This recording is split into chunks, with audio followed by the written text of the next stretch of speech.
Nos asustamos porque no lea, nos asustamos porque un niño con 8 años no sepa dividir, o cuando vengan los decimales, no, todo tiene su... Lo que pasa es que yo creo que tenemos demasiada presión en esta sociedad y no nos deja, en cierto modo, libertad y ser libres en muchos ámbitos de la vida.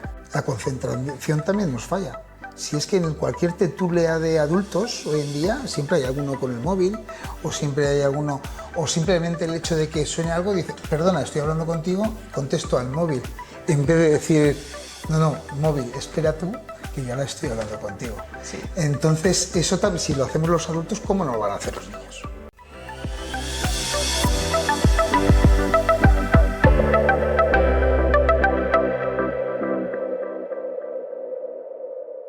Bienvenidos de vuelta en Convéncete, un podcast que cuenta historias de personas que han apostado por la vida en el medio rural, hecho por el equipo de AJS. Nuestro invitado de hoy es Arturo, el director del Colegio Zorrilla Monroy de Arenas de San Pedro. Le preguntaremos si la educación en el medio rural es igual de buena que en las ciudades. Ya sé que él cree que sí, pero ¿cómo que sí? Si en el medio rural hay menos recursos, menos oportunidades, ¿os convencerá?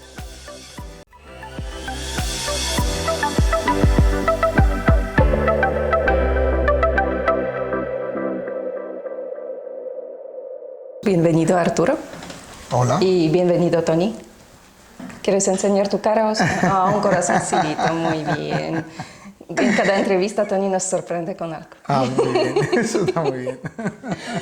Y empezamos, como siempre, con una infusión de tierra campesina. Y dinos qué has elegido y por qué respira.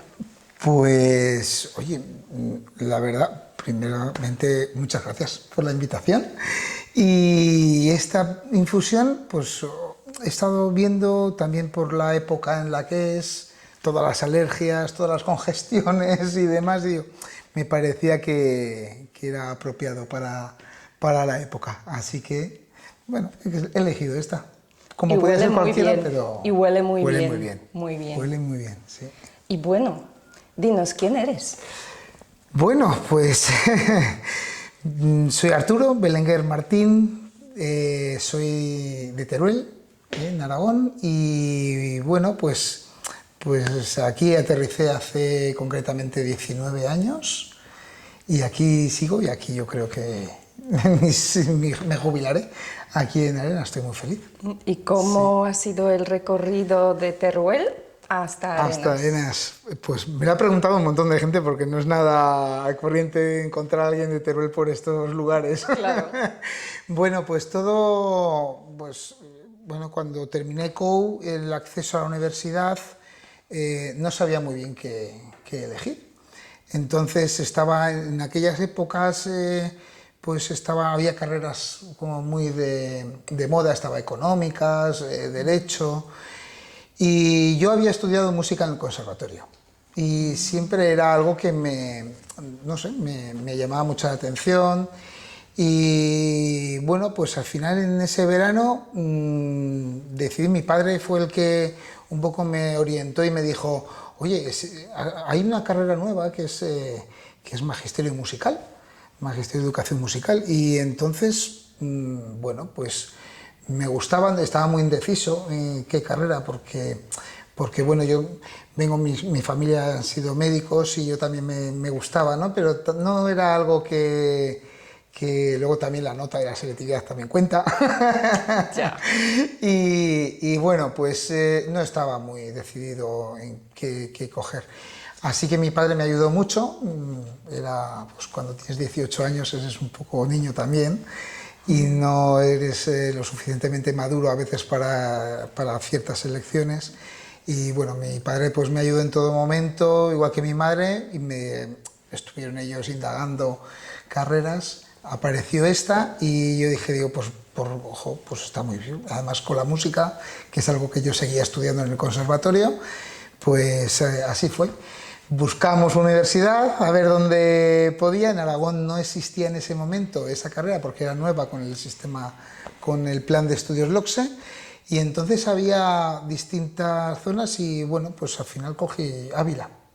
Bueno, en Ávila se podía estudiar educación musical y ahí paré. Y ahí es donde, bueno, pues conocí a Lorena, que es ahora mi mujer, y al final, pues bueno, hicimos ahí pues bueno, todo el noviazgo y demás. Yo aprobé las oposiciones en Teruel porque yo soy muy teruelense, pero llega un momento en que nos teníamos que juntar y al final, pues bueno, pues también mi trabajo pues tiene movilidad en los concursos de traslados y en el nacional pues cogí y me vine para Arenas. Y aquí estoy. O sea, aposta has venido a Arenas. He venido a propósito, sí, sí. ¿Y cómo te has enamorado de la música? Pues curioso.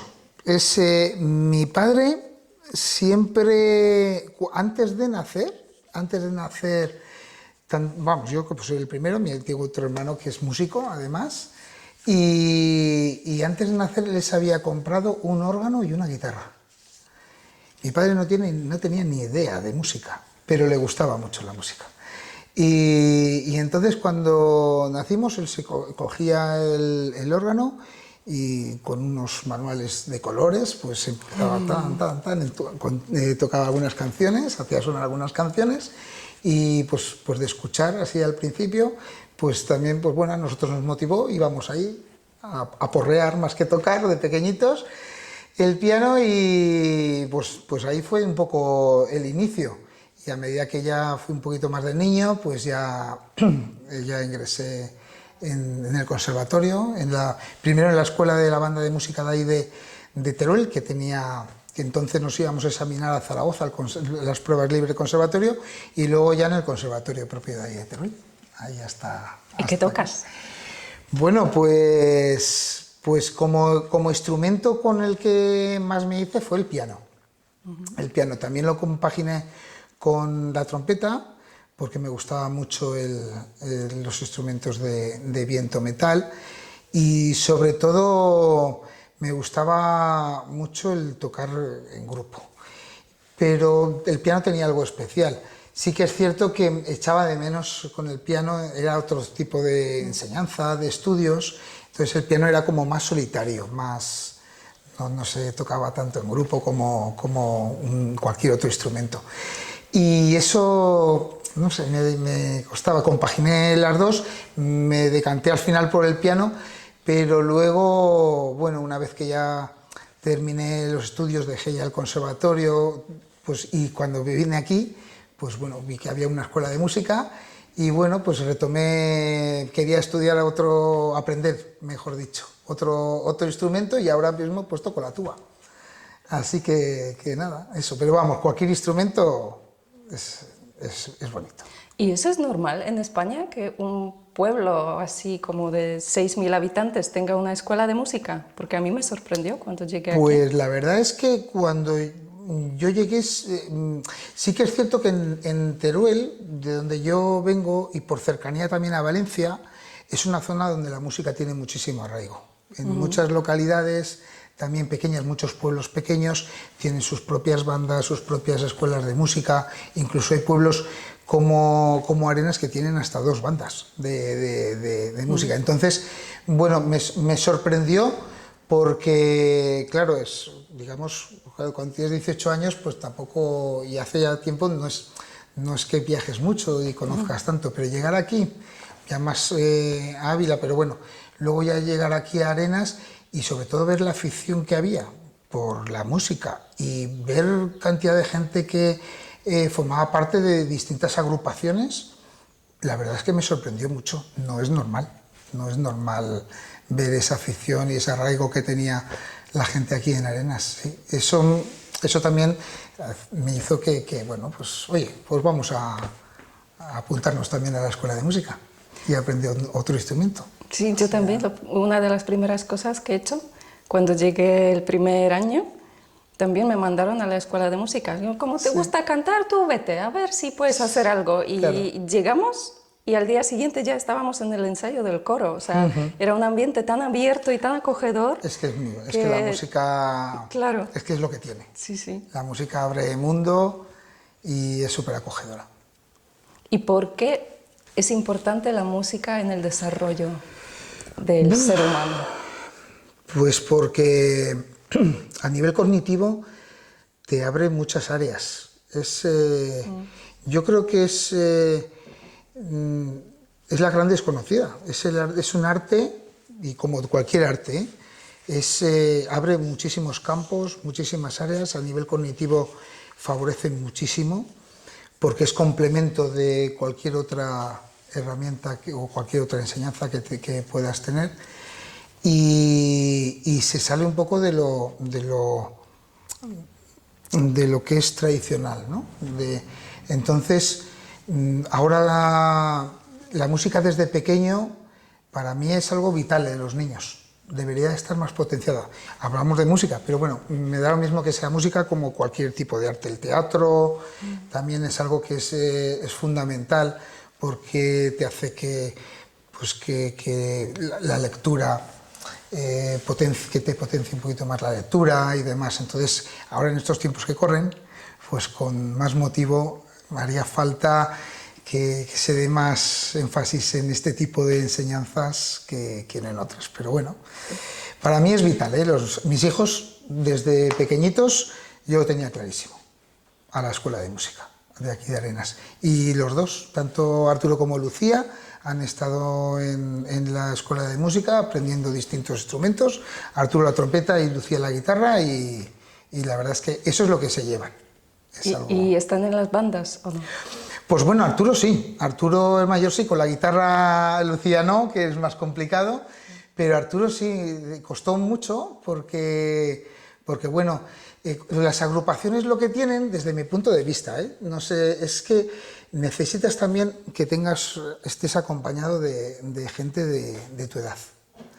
Si te encuentras solo es más difícil, y sobre todo con niños.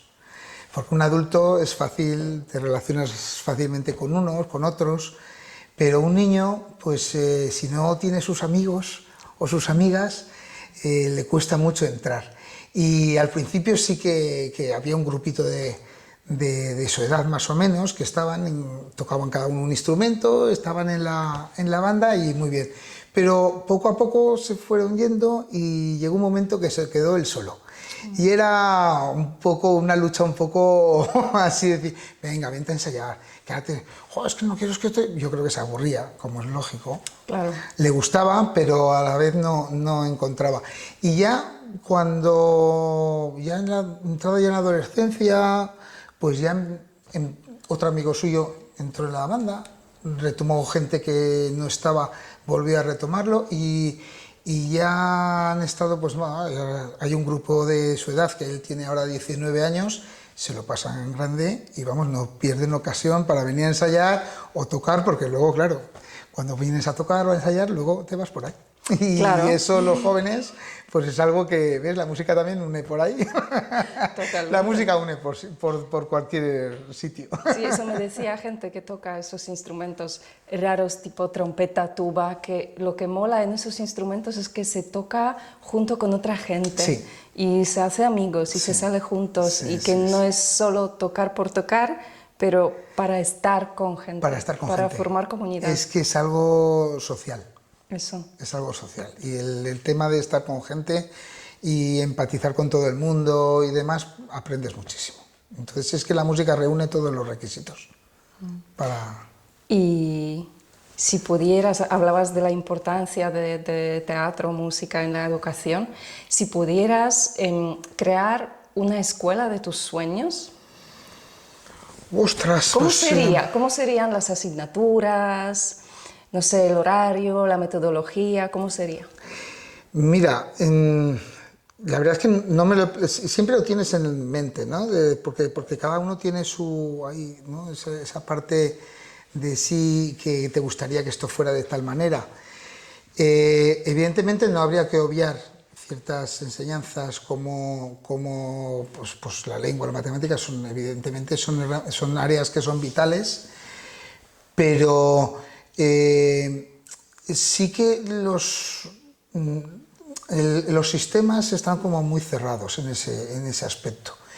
Y yo, por mi experiencia, siempre ponemos, algunas veces los maestros ponemos el mismo ejemplo, que en segundo de primaria están dando el ciclo del agua y llegan a tercero de la ESO y están repitiendo lo mismo sobre el ciclo del agua.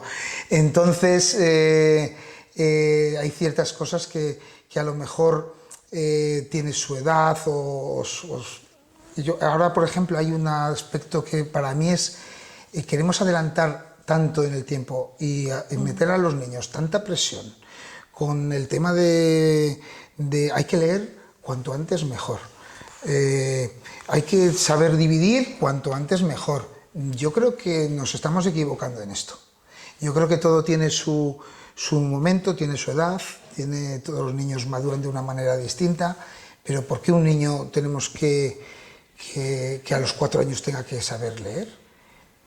Es que no es necesario. Yo no conozco a nadie que no sepa leer, y da igual que empiece a los 4 años, que empiece a los 6 o a los 7. Todo tiene que tener su ritmo y su momento. Y yo no veo que el momento de un niño de 4 años sea que tenga que aprender a leer. Yo creo que en ese momento el niño tiene que disfrutar, pues con la manipulación, con el poder cantar, con el poder escuchar, con el poder representar. Entonces, ese es un aprendizaje que no se entiende hoy en día. Es muy difícil que haya encontrar un sistema educativo que tenga eso como base. Entonces, yo creo que nos equivocamos los sistemas, yo creo que se equivocan de tratar de anticipar algo que no es necesario. No es necesario. Un niño, pues, ¿por qué tiene que saber dividir justo con 7, 8 años? Es que no es el momento de dividir, ya llegará su momento. Y entonces nos frustramos porque el niño no lee con 5 años, ya creemos que tiene... Oh, es que mi hijo no lee. Lucy, eso no puede ser. Un niño con 5 años no tiene por qué leer. Nos asustamos porque no lea, nos asustamos porque un niño con 8 años no sepa dividir. O cuando vengan los decimales, no, todo tiene su... Lo que pasa es que yo creo que tenemos demasiada presión en esta sociedad y no nos deja, en cierto modo, libertad y ser libres en muchos ámbitos de la vida. Y yo creo que estas enseñanzas, en las artes sobre todo, abren la mente y eso hace que cuando el niño madure, todos los conocimientos los adquiera de una forma mucho más profunda, desde mi punto de vista. O sea, más despacio, más flexible, menos repetitivo y más abrir la mente que forzar. Sí, totalmente. Lo has resumido. Sí. ¿Y hay alguna asignatura que ahora no existe y a ti te gustaría añadirla? Pues mira, eso no me lo he planteado. Sí que, más que asignaturas, la distribución horaria. Ajá. Sí que, por ejemplo, a mí es algo que aquí en España, no sé, el tema de idiomas. A mí me encantaría que los idiomas florezcan desde el principio, ¿no? de tal que haya más, sobre todo gente que en las propias clases que se abre. Es que el tema de música, por ejemplo, es 1 hora a la semana, desde en infantil hasta que se van a secundaria. En secundaria, en primero de la ESO no tienen música, tienen en segundo, luego ya lo tienen como optativa. Sí que es cierto que en secundaria es más orientativo ya un poco a los estudios, pero primaria debería ser más flexible, más un poco... Entonces, hay más que asignaturas, yo creo que deberían de flexibilizar un poco más a nivel horario y dar un poco más protagonismo a estas enseñanzas que quedan un poco como aisladas, ¿no? Como las Marías de siempre, la música, la plástica. La plástica es que la plástica siempre, pues es que es fundamental en la plástica para los niños. La motricidad fina, la creatividad, la imaginación, eso es importante. Me viene a la cabeza también flexibilidad para los profesores, ¿no? Para que puedan impartir las clases un poco como quieren, Por ejemplo, en matemáticas también se puede enseñar con música. Sí, exactamente. Claro. Eso también, hombre, depende también mucho del profesor, eso está claro, ¿eh? O la claro. profesora. Pero sí que es cierto que llevo 20, no sé cuántos años llevo ya en la docencia, 26 años o una cosa así. Y sí que tendemos mucho al currículo que nos marcan, ¿no? Entonces, salirse del currículum es cada vez más difícil. Ver gente que se salga del currículum o tal es complicado. Sí que es cierto que las administraciones intentan nuevas metodologías, o que sobre todo en la formación que tienen los docentes, ampliar nuevas metodologías que van saliendo, te lo ofrecen, pero luego hay que también ver que el trabajo es cada vez hay más trabajo más administrativo, mucho más curricular, entonces eso lo que hace es que al profesor le tiro para atrás. Digo, si encima de que yo me estoy preparando todo, me hacen que tengo que evaluar de esta manera, pim, bam, bam, pues se hace todo un mundo y no es lo deseable muchas veces. Claro. Pero es cierto, las matemáticas se puede aprender con la música. Lengua, pues anda que no se puede recitar. O canciones a través Gloria Fuertes, pues qué te voy a decir, es una... Pues entonces, sí, esa es la forma, lo que digo es de flexibilizar. En la primaria eso se podría hacer, pero la sociedad hoy en día parece como que va muy dirigida sobre otros campos.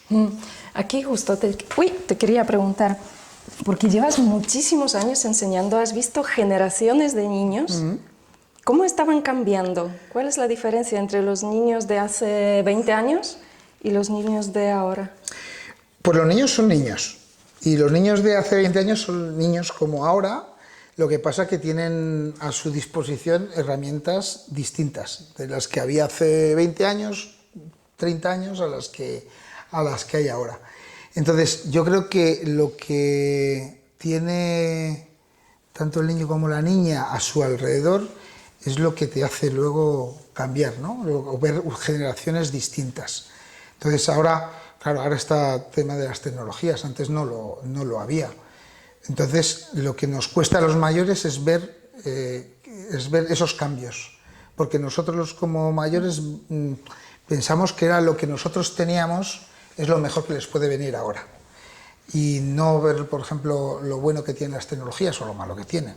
Es cierto que ahora todo, pues bueno, pues ha cambiado mucho, pero el niño de ahora es el niño de hace tal. Quizás a lo mejor lo que cambie es la sociedad y cambie la forma de las herramientas que tenemos a nuestra disposición. Entonces eso, claro, hace que el juego no sea el mismo, que las motivaciones no sean las mismas, que se persigan otros objetivos que no eran lo anteriores tal, a nivel familiar también, estas cosas, pues bueno, en la sociedad te enseña.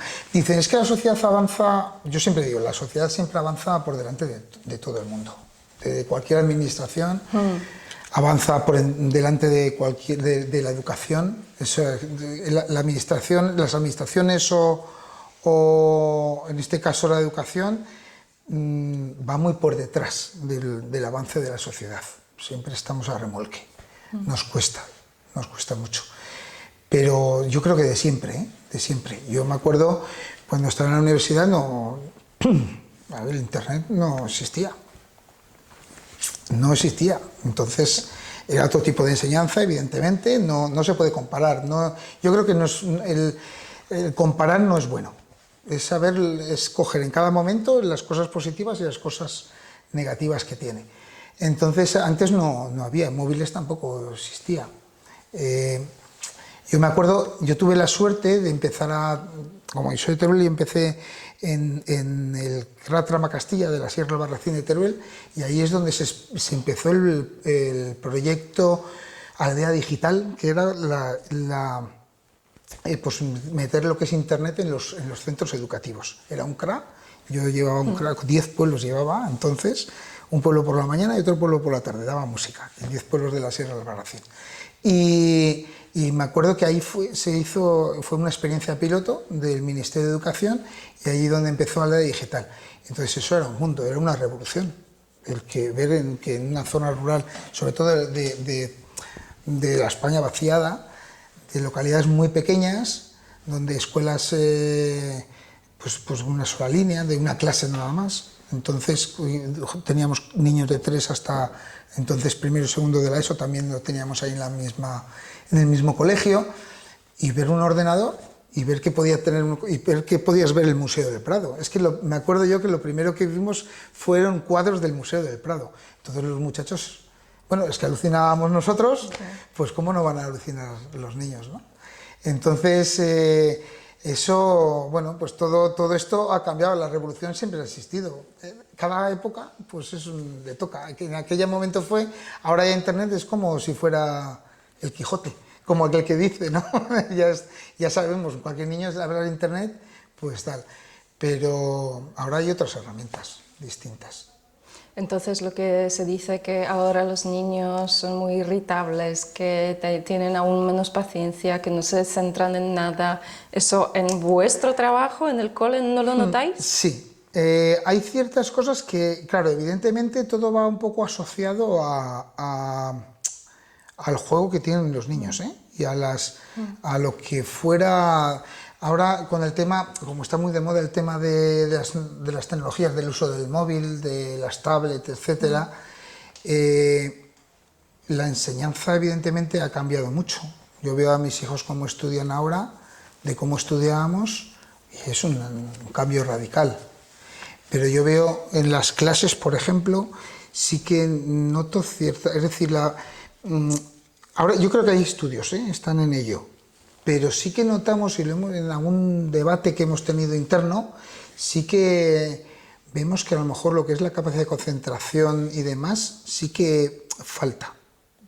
No sabemos si el motivo es realmente porque tenemos tanto a nuestra disposición que estamos siempre al mismo que suene un clic o algo, siempre están las notificaciones, tenemos un mundo lleno de tantísima información, de estímulos. Es tan estimulante que el hecho de, no sé si realmente eso afecta, ahora se está estudiando, yo sé que hay estudios en ello, pero que puede que esté relacionado con esta falta de atención quizás en las aulas, sí, puede ser. Pero bueno. Sí, pero creo que nosotros, o sea, los adultos también tenemos la habilidad de centrarnos, que ya cada vez es más difícil leernos un libro porque la gente se dispersa, ¿no? Sí. Que nos quejamos de los niños o de los adolescentes, pero... Y nosotros a veces somos peores. Exacto. Y nosotros a veces somos peores. Exacto. Es cierto que se ha convertido... Claro, es que ha cambiado todo tanto. Pero el uso del móvil y demás se ha convertido en una adicción. Y yo soy uno de los que utiliza muchísimo el móvil. Yo casi que voy por ahí, voy con el móvil en la mano, porque sí que es cierto que ahora para mí el móvil ahora mismo es con mi trabajo. Sí. Lo tengo todo ahí. Entonces sí que es cierto que por mi cargo pues siempre me llaman por teléfono o notificaciones, pero te crea cierta adicción.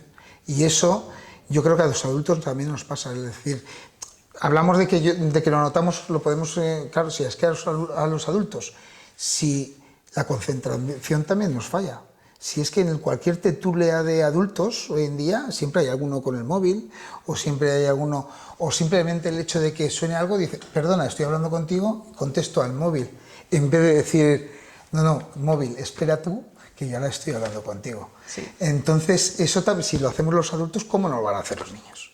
Entonces, nosotros tenemos que también, acto de conciencia, ¿no? Sí, reflexionar y luego en nuestro campo como docentes, pues también saber interpretar todo esto y saber cómo enfocar la atención a los niños con otras metodologías o otras cosas para que no se nos desvíen, claro. Sí, cuando averigüéis que funciona, decídnoslo. Sí, y así nos lo aplicamos a nosotros también. Sí que es verdad, sí que es verdad. Porque estudios se están haciendo, ¿eh? Sí, pero no, vamos, estamos deseando un poco que nos den con la varita mágica a ver cómo podemos encaminar esto. Que me vendría bien también. Sí. Hicimos un ejercicio con los jóvenes de contar las horas que pasamos con el móvil. Pues el ganador fue Tony. ¿Ah, sí? Detrás de Tony estuvo uno de los jóvenes y yo creo que tuve el tercer puesto. Así que... Sí, es por trabajo, pero sigue siendo una pantalla, ¿no? Claro, es verdad, es una pantalla. Fue un momento de reflexión también. Sí. Y llevas, como dices, 26 años. Sí, más o menos, he perdido la cuenta.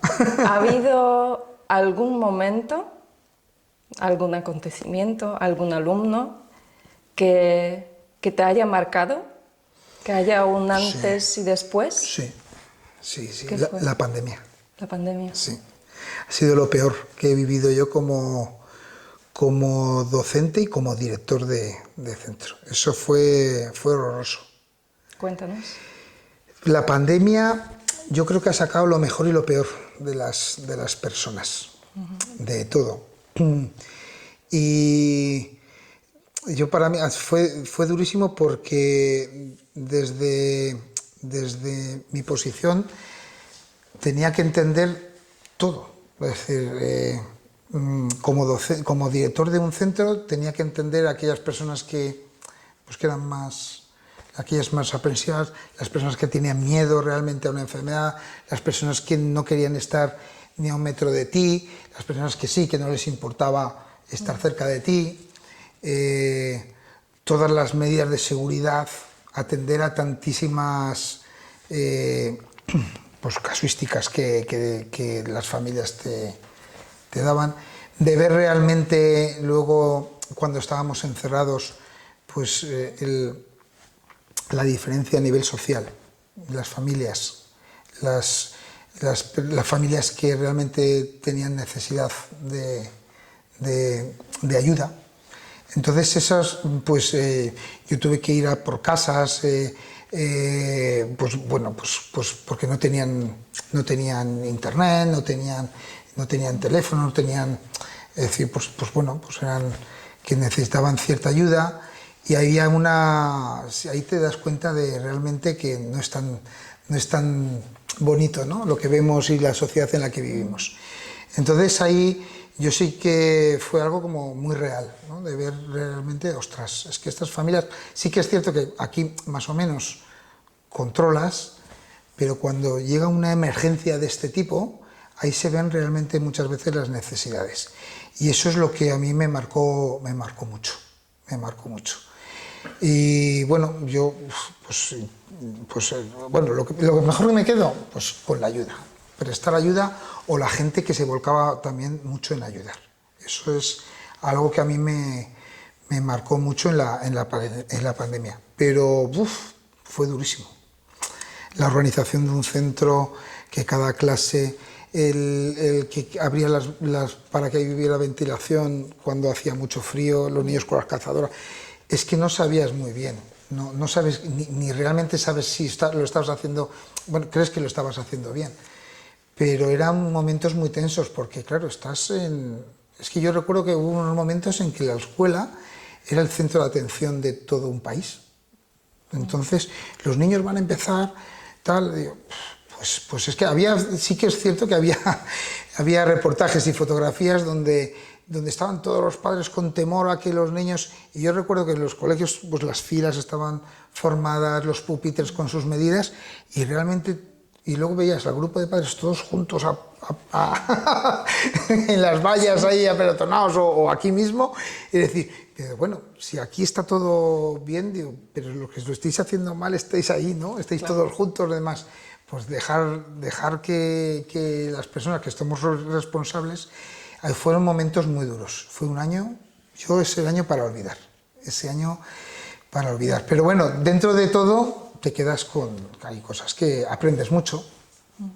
Pero bueno, también fue un año de mucha tensión. Con familiares que fallecieron o estuvieron ingresados, etcétera.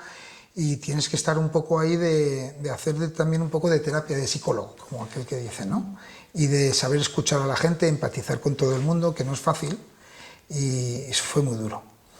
Eso fue lo que más me marcó. Y así en estos 26 años como algo muy notorio.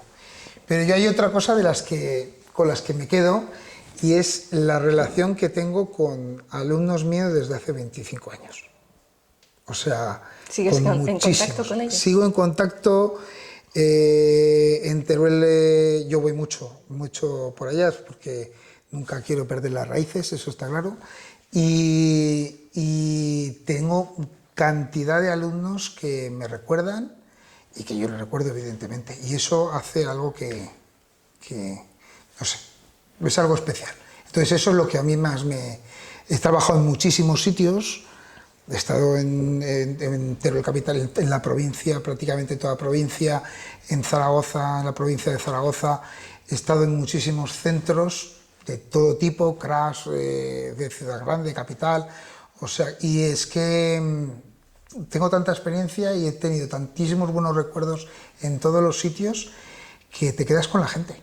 Y con los alumnos que he tenido, claro, evidentemente muchos, ¿no? Porque claro, de música encima que vas, que eres director de todo el colegio, pues das clases prácticamente en todo el colegio, pero muchos que te recuerden, hombre, este es Arturo, y claro, yo muchos no los conozco, no sé quién eres. Han cambiado mucho más que tú, supongo. Yo, ¿tú te acuerdas que estábamos? Pues sí, a veces digo que sí, no los conozco, sí sé conocerlos, pero bueno. Sí, que puede que lo estás escuchando. Eso me encanta. Con eso es lo que me quedo, me encanta. Sí. ¿Y hay algo que hayas aprendido tú de tus alumnos? Pues muchas cosas. Mira, el ejemplo más claro lo tengo cuando empecé a trabajar. Cuando recién, como aquí el que dice, yo empecé con 23 años, terminé la carrera, me presenté a oposiciones y ya ese año como interino estuve ya en este CRA, porque siempre los inicios es algo que nunca se olvida. Pero recuerdo en el CRA de Sierra Albarracín que yo era profesor de música, luego algún área también lo sustituía, y yo recuerdo que entonces en los pueblos de allí había masías en las zonas de campo, pues igual que también ahí en esta zona, ¿no? Pero ahí el clima es muy duro, y los chavales que vivían en sus masías hacían pan, se hacían los embutidos, queso. Las fiebres Malta yo las vi ahí por primera vez, esto es pues porque tal. Entonces ellos estaban acostumbrados a que en invierno pues quedasen incomunicados 4 o 5 días, o 6 porque os quedaban sin electricidad. Entonces yo me acuerdo la primera vez que abrí el libro de conocimiento del medio natural y yo pensaba, ¿yo qué les voy a enseñar yo a estos muchachos? Pero si estos muchachos me podían enseñar ellos a mí de lo que es el conocimiento, claro, del medio natural. Y con la tutora que tenían ellos, una tarde a la semana venía el pastor del pueblo a darnos las clases de conocimiento del medio. ¡Qué guay! Sí. Y entonces con ellos salíamos, nos dábamos un paseo y nos dedicamos todo el año a ver los distintos tipos de plantas medicinales, bueno, y era un pastor de ahí del pueblo quien venía a clase y nos daba a ellos las clases, o sea, nos daba las clases a los alumnos y a nosotros. Entonces, y los alumnos es que muchas veces, como eran del propio, ya muchas cosas ya lo sabían, iban por ahí, mira Arturo, esto tal, y yo, pero yo no sé qué hago aquí. Si yo tenía que estar en el otro lado, tenía que estar, y los chavales tenían que los niños te enseñan mucho, y te enseñan mucho a que a veces te equivocas, porque creemos que tenemos a veces siempre la razón y muchas veces te das cuenta de que, mira, es que tiene razón. Entonces no hay que subestimar nunca a nadie. Y menos a un niño. Luego están las trampas, eso lógicamente los niños, pero los niños te enseñan muchas cosas, muchas. Sí, Yo siempre digo que la inteligencia de los demás nunca hay que subestimarla, porque los niños, es que los niños te enseñan cariño, te enseñan a querer, te enseñan tantas cosas que bueno, pues es que hay que aprender de ellos. El aprendizaje es recíproco. Si una persona solo piensa que tú estás aquí y tú estás ahí, mal vamos. Por ahí yo creo que no es el camino. No, estoy de acuerdo, no es el camino. Sí. Y además tienen una curiosidad innata que con no matarla aprenden todos solos. O sea, Claro. Por eso, volviendo un poquito a lo de antes, este tipo de enseñanzas que te hacen ser más creativo, más original, eso les engancha. sí, desengancha. Pero bueno, ya veremos a ver cómo, cómo sigue todo esto. Sí. Y dices que has trabajado tanto en pueblecitos pequeños Sí. como en ciudades grandes. ¿Hay diferencias entre colegios en ciudades grandes y colegios en pueblos? Sí. ¿Cuáles sí. son las diferencias? No, a nivel de clase, digamos, no es tanta la diferencia de un colegio, por ejemplo, como este de aquí de Arenas, a un colegio que puede haber en Ávila. Te puede cambiar el número de alumnado, que haya más o menos, o que haya en algún sitio más inmigración, menos inmigración. Eso depende del sitio. La clase es la misma, el maestro que está aquí en Arenas es el mismo que está en Ávila o el que puede estar en Madrid. Eso cambia el entorno. El entorno eso sí que lo noto muchísimo. De cuando en lugares grandes a lugares pequeños. A mí ahora mismo me da mucha pena, pero yo pues vengo de una zona que es muy despoblada, Teruel, pero es que Ávila es una provincia que está muy despoblada. Bueno, aquí esta zona, pues bueno, tienes a lo mejor más población, pero es que cada vez hay menos. Es que cada vez hay menos niños. Y yo siempre digo que una escuela, cada vez que se cierra una escuela en un pueblo, es como si te clavaran algo. Es decir, es que a un pueblo cerrarle la escuela es matar al pueblo. Y es que se están cerrando. Y entonces, eso, por ejemplo, yo sí que lo noto. La diferencia de las capitales, de los centros de capitales a los colegios en las zonas rurales. No tanto el profesor, como he dicho, pero sí que el entorno. Entonces, en las zonas rurales, evidentemente, ¿cómo diría yo? Pues claro, al conocerse más, salen al pueblo, se conocen los niños, tienen otro tal. En las capitales grandes, hablo no como Ávila, Ávila para mí no es una localidad, pero yo sí que he estado en Zaragoza capital, por ejemplo, y claro, ahí hay mucha diferencia, sí, es más distante, sobre todo con las familias es como algo más distante, ¿no? Pero por la necesidad de lo que requiere la ciudad, ¿no? Porque la gente va también muy atosigada con el trabajo, dejan a los niños. Para mí, que yo venía de zona rural a un colegio de repente tan grande y con tantas cosas, es decir, familias que venían teníamos desayunos, dábamos estas cosas no suceden en el pueblo, como en un colegio. Vienen desayunados. Entonces, claro, entonces eso sí que ves, ¿no? Esa diferencia pero luego lo que es el profesor, pues el profesor que estaba ahí daba las clases igual que las puede dar aquí. En eso no tiene por qué cambiar. Puede haber los centros que tengan más recursos, otros que menos. ¿Y de qué depende? ¿Cuántos recursos Pues tiene? hombre, depende, claro, es que depende de cada centro los proyectos también en los cuales se meta, porque hay centros que a lo mejor, y siempre hay etapas, no todos, porque todos los centros no pueden estar todos los años 1000 proyectos, porque al final no haces ninguno bien, ¿no? Entonces, cuando en las capitales, digamos, colegios muy grandes, tienes más acceso porque tienes más compañeros. Todos están en un mismo sitio.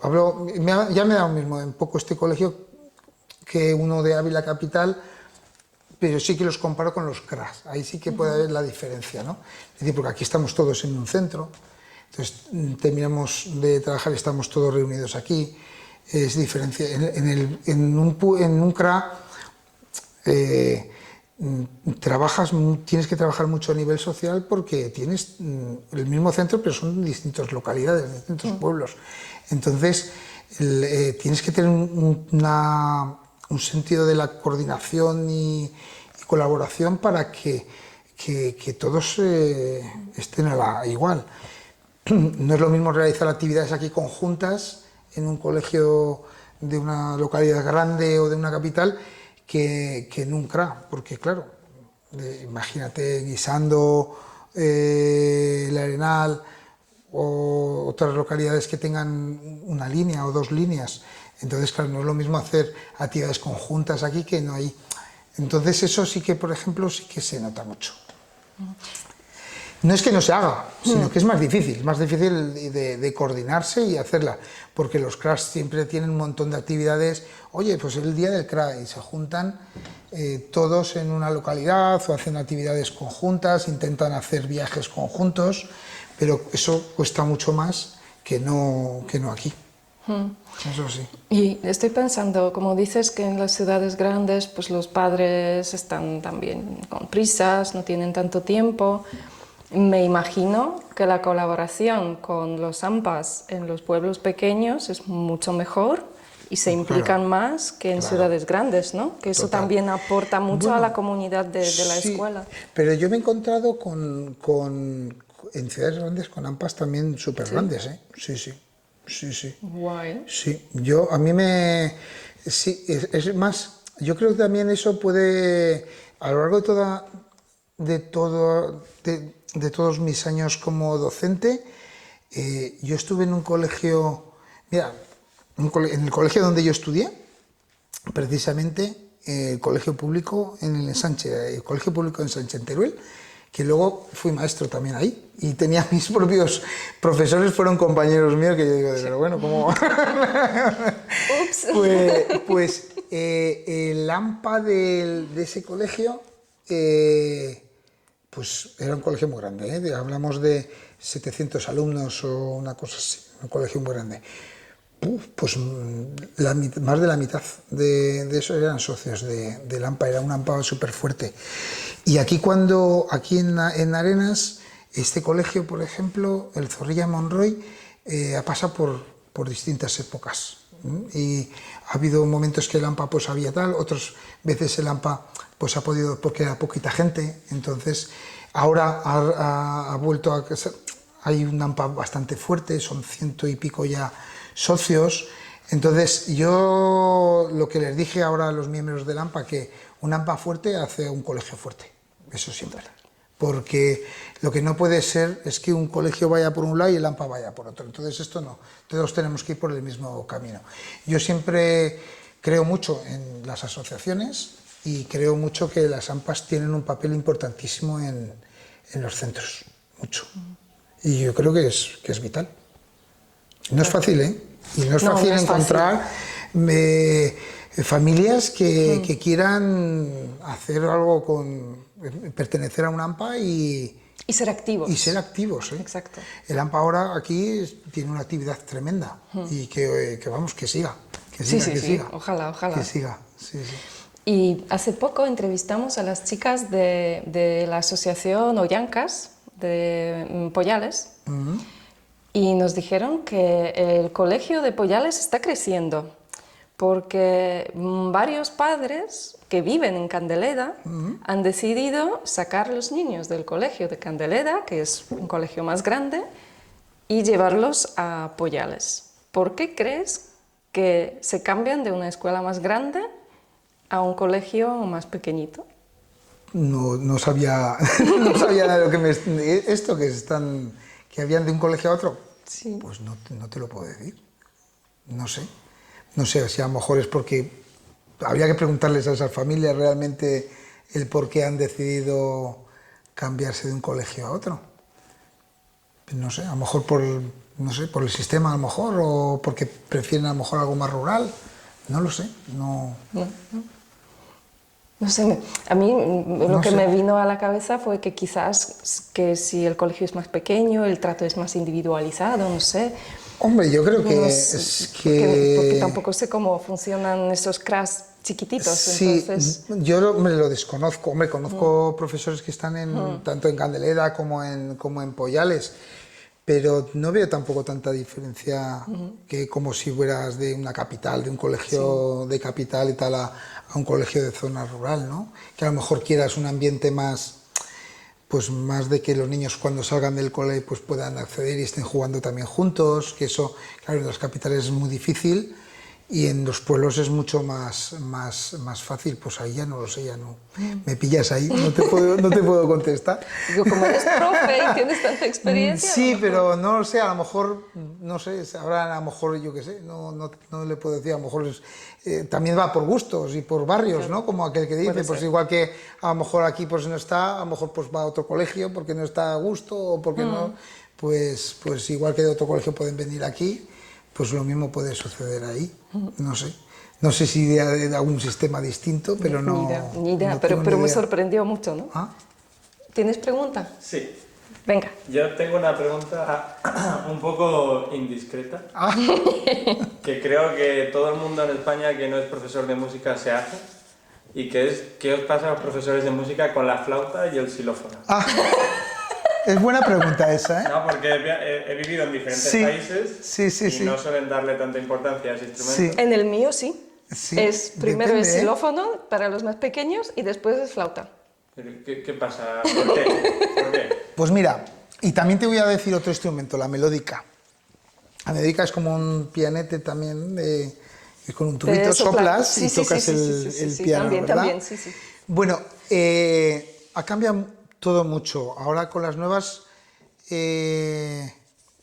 incorporación de metodologías musicales como el instrumental Orff y nuevos métodos también musicales de Willems, de Dalcroze, ha dado un poco de vuelta a lo que es la música tradicional.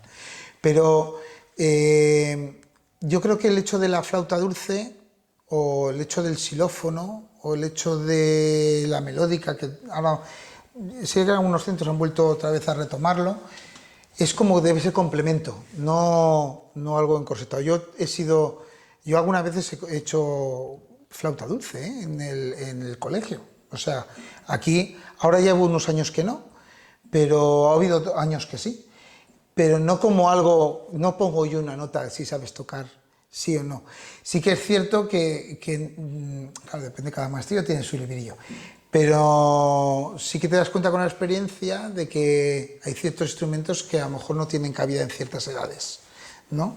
Pero tiene que ser un complemento a la formación, no que tengas que aprender la flauta porque tengo que tocarla, sí o sí, Pues sí.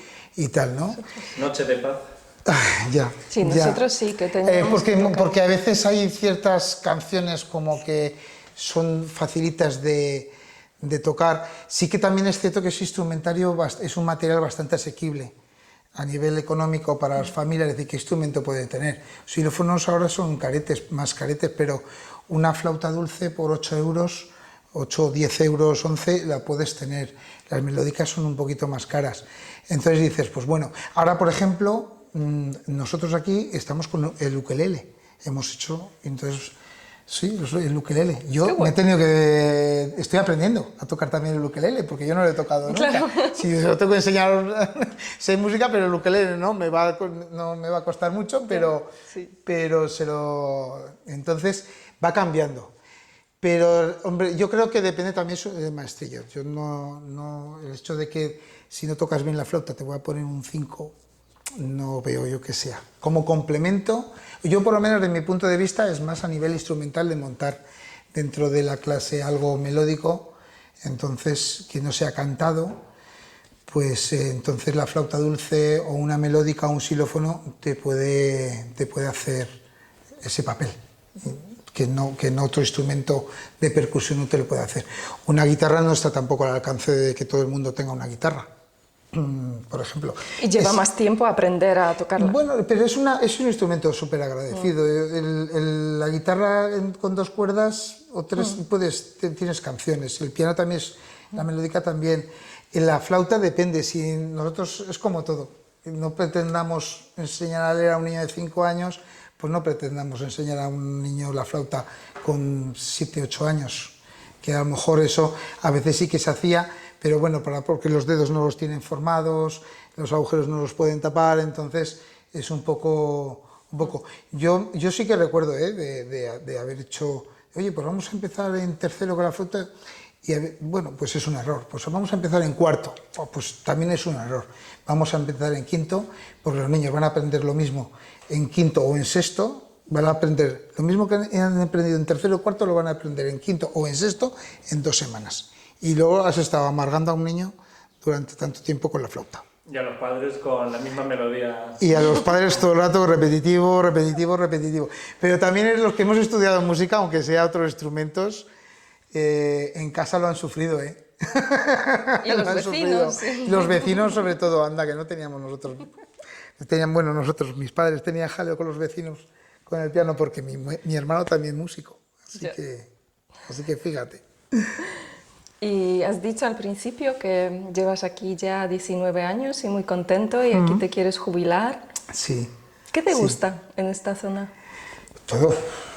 A mí esta zona, el entorno ya lo dice todo. Es que ¿quién no le puede gustar esta zona? Es que no conozco a nadie que no le guste esta zona. Todo el mundo viene aquí y sé que le encanta. Entonces yo vine aquí, vine a vivir aquí hace 19 años, pero viniendo aquí a Arenas, pues muchísimo antes. Porque de novios y demás, pues claro, venía en verano, a algún fin de semana, y entonces es cierto que a mí siempre me acogieron muy bien aquí. Entonces, ¿y qué te aporta este entorno? Hombre, estabilidad y tranquilidad, que es lo que yo por lo menos es lo que quiero. Sí que ahí le pongo un pero, es la distancia que tengo con Teruel. Ya, porque yo soy de ahí. ¿Cuántos kilómetros hay? Pues son 460 kilómetros. Entonces, claro, mis raíces son ahí, tengo también familia, mis amigos también de ahí. Entonces, pues claro, me gustaría que estuviera más cercano, pero bueno, es una cosa que todo no se puede tener en la vida. ¿Y si pudieras mejorar una cosa en esta zona? ¿Sí? Sí. ¿Qué cambiarías? Hay una cosa que es, creo que aquí falta mucho trabajar con la juventud. No existe, los fines de semana, los niños no saben qué hacer. No tienen ningún aliciente, no tienen un centro para reunirse, para poder jugar, para poder socializarse. No, están en la calle o en los cajeros. No existe. Yo esta zona, por lo menos aquí en Arenas, creo que es algo debería ser imprescindible. Tener un centro de reunión de jóvenes, donde poder hablar, donde poder estar el fin de semana. No es necesario estar siempre en un bar, o no es necesario estar de botellón, sino que es que tiene que haber más alternativas. Esas alternativas yo creo que hay las administraciones o el ayuntamiento, yo creo que sí que debería dar un paso adelante, porque yo lo he vivido con mis hijos. ¿Qué hacen mis hijos con 12 años? O vas a casa de alguien, pero si vas por el pueblo, si llueve, ¿dónde está? O si no llueve, es que tienes que haber un centro cultural, no de expositor, sino un centro cultural de gente, ¿no? Que puedas tener ahí pues juegos, que esté abierto. Pues hombre, yo creo que es un servicio público que se debería de dar a los jóvenes. Para mí no sé si estás de acuerdo conmigo, ¿no? Sí, total. Pero además, no sé si sabes que vamos a ser vecinos. No. Porque nos mudamos. Ay, eso no lo sabía yo. Nos mudamos justo donde estaba la guardería, enfrente del colegio. ¿Ahí en Triste Condesa? Sí. Sí, la guardería que había ahí, una guardería de primera planta, sí, que estaban aquí. Sí que nos vamos a saludar por la mañana desde la ventana. Mira, ¿y eso desde cuándo esta noticia? Arrancamos allí en septiembre. Anda. Y tenemos grandes planes. Pues para el ocio infantil y juvenil. Es que para mí es vital. El apoyo administrativo nos vendría genial, pero sin apoyo pues haremos lo que podemos. Pues es que para mí sería, vamos, yo creo que es una demanda. Yo hablo con muchísima gente y todo el mundo dice lo mismo. Lo que no sé es por qué no se da el pie, ¿no? O por qué no se avanza en ese sentido. Es que a mí me da, joder, es que lo he sufrido, es que lo ves. Pero es que luego mis hijos han crecido, han pasado por esas edades y es que ¿qué hace en un fin de semana? Un niño de 13 años no sabe qué hacer a las 8 de la tarde. Claro. Entonces, yo creo que eso debería de ser algo, para mí, vamos, un primer objetivo. Para nosotros también, estamos de acuerdo totalmente. Así que pues nada, habrá que decirle a los políticos que lo tengan ellos, que lo recojan en sus... Sí, ¿no? y cuantos más se lo digamos, mejor. Sí, yo creo que sí. Para que vean que no es solo demanda de una organización, pero que hay mucha No, gente yo creo que pues vamos, por nosotros no lo diremos. Así que en el próximo consejo escolar allí lo decimos. ¿Y cómo te imaginas Arenas de San Pedro en 10 años? Uf. ¿Cómo me gustaría o cómo me lo imagino? Dime los dos. Pues me preocupa la zona rural, me preocupa la despoblación, sí. Hay poco para los jóvenes, el trabajo es fundamental y no ahora mismo creo que esta zona carece de tener ese trabajo, ¿no? que reclamo de jóvenes, ¿no? O de familias jóvenes que puedan venir a aportar. Me gustaría que esto hiciera un vuelco, me gustaría que hubiera mejores comunicaciones, evidentemente, las comunicaciones son importantes en las zonas rurales. Sabemos que el entorno en el que estamos es complicado, pero yo qué sé, es algo, no me gustaría que los jóvenes al final se van, muchos, la mayoría se van. Me gustaría eso, ¿no? Que la zona rural, que no... Antes te lo he dicho, Lucy, el tema de que a mí me da muchísima pena que un pueblo cierre la escuela. Y aquí lo estamos viendo, que cada vez hay menos nacimientos, las clases antes las teníamos de 20 y muchos y ahora estamos en clases de 14, 15. Entonces, no le beneficia eso no solo al pueblo, sino al entorno. Eso cada vez me gustaría que hubiera más servicios de cara, sobre todo a la juventud. Ojalá esto que si lo escuchan, pues hombre, les sirva un poco para que, oye, pues que vean, oye, pues es que se puede hacer esto. Entonces ahí yo creo que hay ciertas cosas que las administraciones, los que son servicios públicos, sabemos que tú no vas a tener una contrapartida económica, pero sabemos que un servicio público hay que darlo por el bien común, por favorecer. Eso es así, siempre. Entonces, yo creo que ahí, en las zonas rurales, eso se debería no sé, de contemplar bastante. Y a mí algo para los jóvenes me parece vital. Sí. El centro cultural para jóvenes sería... Yo si fuera de algún partido lo tendría como primero. Tienes mi voto. No, pero no me voy a preguntar. Sí, sí. Y no solo mío, seguramente. No solo Yo creo mío. que es una demanda, lo que pasa es que a lo mejor la gente no lo dice, pero bueno, es lo que tú dices, es que hay que hacérselo llegar. Sí. Y como sabes, bien sabes, somos una asociación juvenil. Los jóvenes es el centro de nuestra atención. Y lo que pedimos a todos los invitados es que ahora, teniendo esta oportunidad y una cámara delante, que manden un mensaje a los jóvenes rurales. ¿Qué te gustaría decirles? Sí, a los jóvenes rurales. Sí. Pues lo primero, que disfruten de la vida. La vida es para disfrutarla. Todo se puede hacer de todo, el día y el año, el mes, la semana es muy larga, se puede hacer de todo, pero hay que disfrutarlo. Hay que ser compañero, hay que ser tolerante. Vivimos en las zonas rurales, nos tenemos que apoyar todos, eso es algo que es fundamental, pero sobre todo que vivan y que todo tiene su momento en esta vida, que hay que estudiar, que que eso, pero que hay que disfrutar del entorno, de todo lo que te aporta estas zonas. Y que nunca pierda realmente las raíces de los sitios. Yo creo que eso es un valor que es importante y eso no se debería de perder. Así que, chicos, tenéis que disfrutar de la vida, que además aquí en las zonas rurales sabemos muy bien disfrutarlo y que no nos torzamos en el camino. Que todo a su debido tiempo, pero hay que disfrutar. Y luego también, evidentemente, la responsabilidad. Pero yo creo que eso es un mensaje no a los jóvenes rurales, sino un poco a toda la juventud de hoy en día. Que sea tolerante, me parece importantísimo, respetuosa con todo el mundo y responsable. Pero sobre todo que disfrute la vida. Es que solo se vive una vez. Que viaje, que abra mundo, que conozca gente.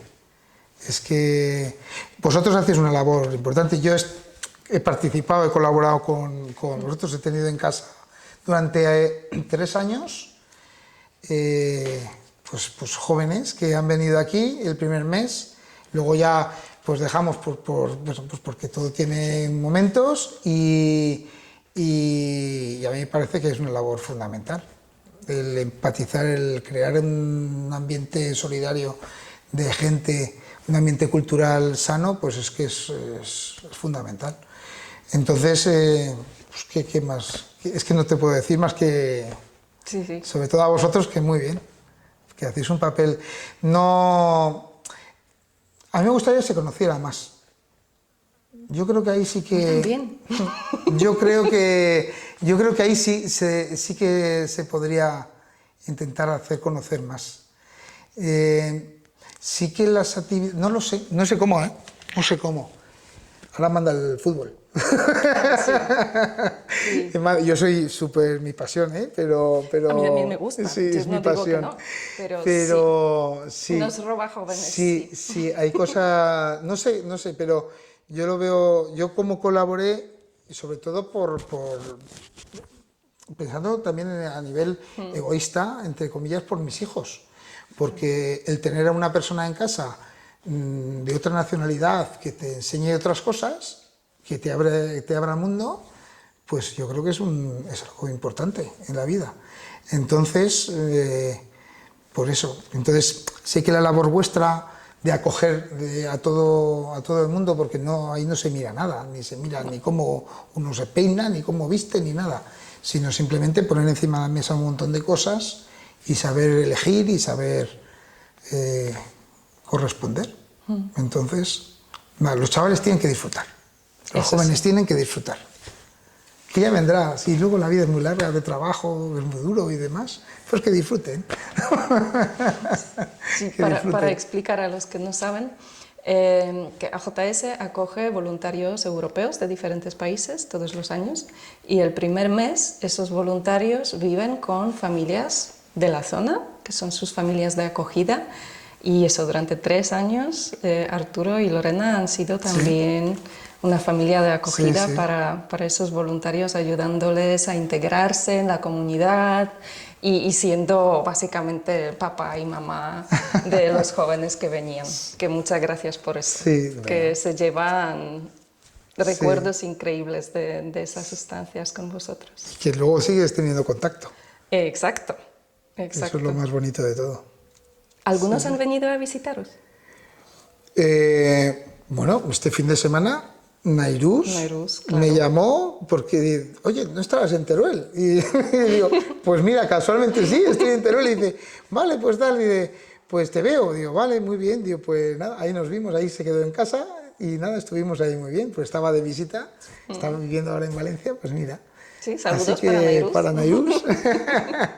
Y con Lina ya también estuvo, y lo que pasa es que hace ya tanto tiempo, pues alguna vez por Instagram, yo creo que es cuando tienes un poco más de contacto. Sí, Nairuz que ha estado más en Arenas, claro, ¿verdad? Ha estado más aquí. Sí, Nairuz estuvo varios años. Bueno, pues muchas gracias por tu tiempo, muchas gracias por la labor que estás haciendo. Y yo creo que de parte de toda AJS, Muchas gracias por la colaboración y muchas gracias por acompañarnos en este trabajo con los niños, con los jóvenes, para abrir sus mentes, porque en los pueblos también hay gente con mentes abiertas. Eso es. ¿Y a vosotros? ¿Os ha convencido?